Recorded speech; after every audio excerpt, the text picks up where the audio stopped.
It is the morning of May 23rd of the year 1969, and the North Carolina Agricultural and Technical State University campus in Greensboro, North Carolina, was in the midst of a shootout between police and students. Following this would be what was called by the Greensboro Daily Record, now the News and Record, as the most massive armed assault ever made against an American university. In the spring of 1969, students at the James B. Dudley High School, near the university, were dissatisfied with the local government, believing desegregation to no longer be a possibility. Tensions began to flare when the students attempted to elect a student named Cloud Barnes to be class president. Barnes had been politically active, and school officials barred him from running, saying he was a militant Black Power activist who was a member of the Youth for the Unity of Black Society. Barnes won the election via write-in votes in a landslide, but Cloud was not allowed to be class president. The Dudley students went to the students of A&T University for help. The North Carolina Agricultural and Technical State University, that's a mouthful, so I'm going to call it A&T for short, was a hotbed of civil rights activity in the 1960s, and on May 2nd, students from A&T attempted discussions with school officials which proved fruitless. Students began boycotting classes, and soon police in riot gear were patrolling near the school. On May 9th, the school's black principal was disempowered and a white official was brought in. While students made several attempts to negotiate, the administration refused to budge.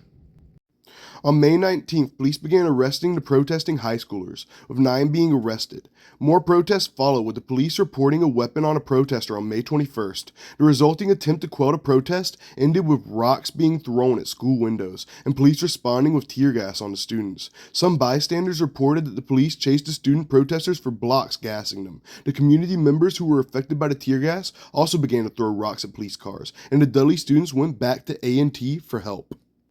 Around 400 A&T students began to march on Dudley High. The violence was at first contained to tear gas and rocks, but as A&T student activist Nelson Johnson claimed, a carload of young white men showed up and began shooting at the students, who responded in kind. By 11 p.m., sniper fire was coming from the dorms, and the 150 National Guards were sent to quell the violence. At around 1:30 a.m., a young man who was a non-combatant named Willie Grimes was killed by shots from a passing car. Whether or not it was a police vehicle is still up for dispute. Grimes' death set the A&T campus on fire. By May 22nd, Greensboro was under a state of emergency with a curfew of 8 p.m. to 5 a.m. being placed, the university being closed, and 500 more National Guardsmen called in. Violence continued throughout the day of the 22nd, with the protesters taking their anger out on white drivers, turning cars over, and attacking at least one driver. That evening, the gunfire resumed despite the curfew. Early in the morning on the 23rd, 5 policemen and 2 students were wounded in a shootout. Following this, a small army of 600 National Guardsmen, several armored personnel carriers, a tank, and helicopter and airplane support assaulted the school. A United Press International reporter wrote, "It looked like war."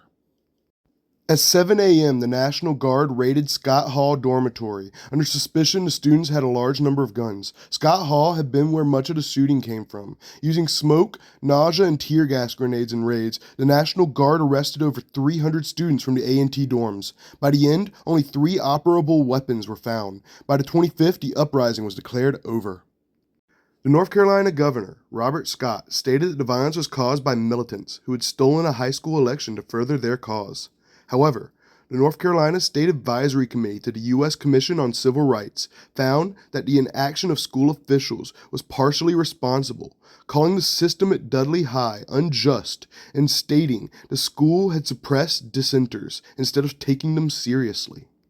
The committee called it a sad commentary that the only group in the community who would take the Dudley students seriously were the students of A&T State University. It also condemned the National Guard's sweep of Scott Hall for putting students in harm's way, saying it was disproportionate to the risk of life. However, I'll let you decide. Thanks for watching. Thank you for watching, and also I'd like to thank you for us reaching 1,000 subscribers. We made it. However, please don't leave because I do have a public service announcement. So, the Boys and Girls Club of America has recently had its grant blocked by the federal government. So, that's going to cause many kids to go with no after-school program, no summer camps, nothing like that, because they can't afford it.